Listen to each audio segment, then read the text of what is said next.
conditioning on? Yes! Yeah. Yesterday. Here on the right here, what is now the Canyon Theater Gale, that used to be our local Gale Sheriff substation. Right across the left here, you see the TAN Medical Group. That was where several of the funeral processions took place. But one block up here at the stop sign, and one block over to the right is where we talked about the old Happyland Dance Hall, which is also the courthouse. And that's where the bodies were brought in to be viewed the day after the floodwaters. That would be to our right here. That building on the corner here. One of my favorite stories in such a tragic time was that when people were coming in trying to identify the bodies, one man came in and he was all distraught when he was looking over this one victim. People came up to him and obviously they're trying to console him, thinking that he's looking over a relative. As it turned out, he was crying because he was a used car salesman and this victim was one of his buyers and wasn't able to make his payments. So they kind of just drove him out of town real quick.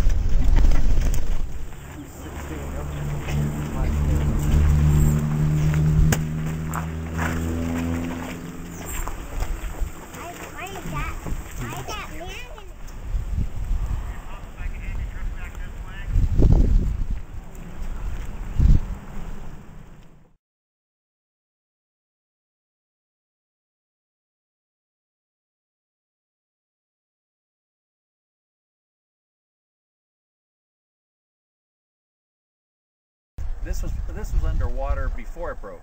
This was all underwater before it broke. Right. This is, we are in the reservoir, yes. All right, here we go. Hold your breath. Oh. Here we go. Hold your breath.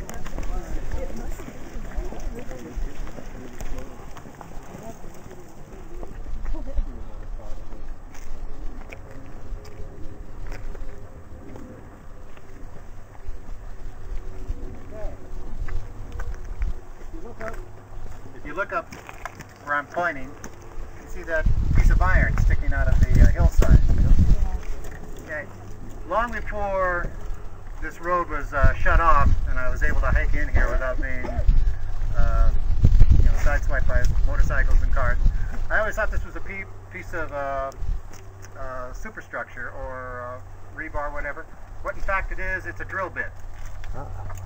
One that they used when they came in to demolish the wing dike and all the other debris here. You can see, it's. I found another smaller drill bit down in the stream bed, and probably one that's discarded because it had an L bend in it. But I'm pretty sure it's attached to a piece of concrete you can't see underground there because I've tried to get it out and it is just. It's there. All right, we're going to move up to the top here and you'll see St. Francis.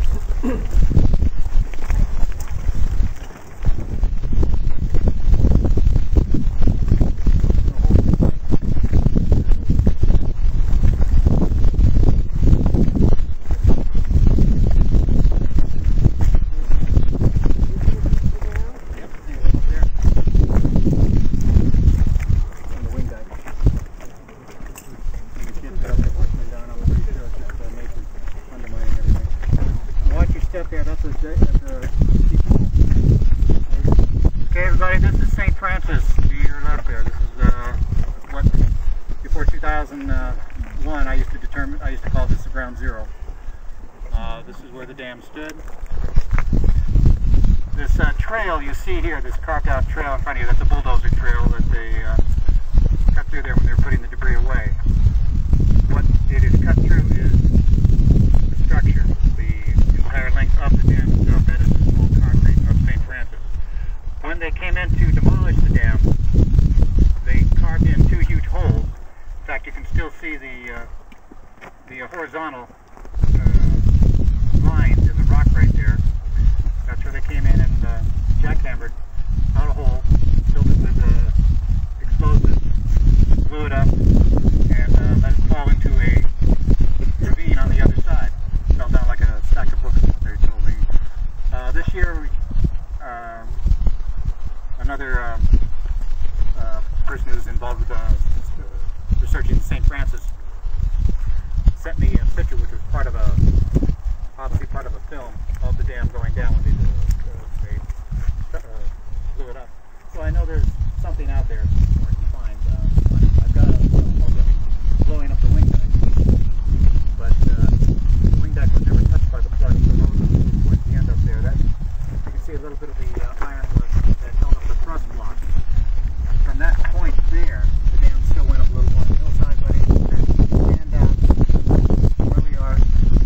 this abutment here, curved out into that V that shifts up there.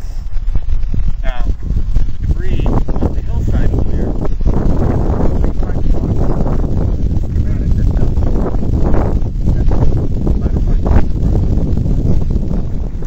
the main section of the dam over on the east side, when it was taken out, shifted, twisted a little, corrupting this side. So this area literally crumbled away and was washed up at the second water surge. There's no anchorage into the hillside. This dam was just laid up against the hillside. And there's two schools of testimony, one from the engineers and one from the workers themselves. The workers said, we just shaved away all the loose dirt and laid the dam up against the hillside. The engineers saying, no, we dug in 10 to 30 feet and laid it in. I believe the workers.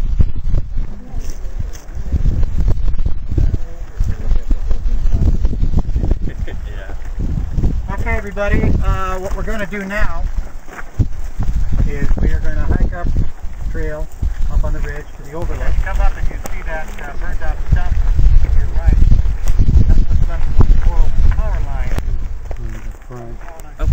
Right there on the trail. See what the bulldozer trail was here? Yes, that's all the foundation through here. Okay, right through there. All this is pushed over and piled up. So the back of the dam stops right about where the grass stops. And then the front of the dam will be about this is where you can see how what's left of what you can see of the old San Francisco Canyon Road. You can see the line going right around the corner back there. Just follow it. And you see where the slide is here, where it ends. And that's where St. Francis was anchored into, a little further beyond that. The rest of the road switched back in this little canyon. Now, one of the things that they wanted to do was there was a small dam over this saddle that we're going to go over to just this side of the wing dike.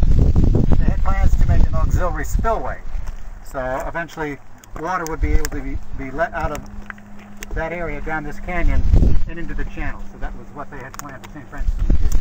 Of course, they never got around to it. They came in with jackhammers, dynamite, blew up the wing dike. The wing dike was a beautiful structure. You can still see some of the smooth artwork laying around in the rubble here.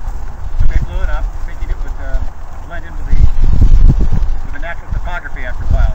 So they're in Beirut. As you see, it's going to take a long time before this finds its way back to its natural state, and I don't think it should, because it's a fine reminder of how history, in its baddest sense, spurs on something good in the Department of Safety of Dams. So, after the demise of St. Francis, no dam was ever built, or federally funded dam was never built on the say-so of one person. They had to bring in independent geologists, hydrologists, architects, nobody with any connection with the area that they were building. So that's what became the positive of St. Francis. One thing I love about this site is, in about another month, the reservoir basin here is going to be so bright green, full of blossoms from the cottonwoods. But you notice it's surrounded by sage, the brown and green sage. All of the sediment just sort of fell into the bottom of the reservoir here. Everything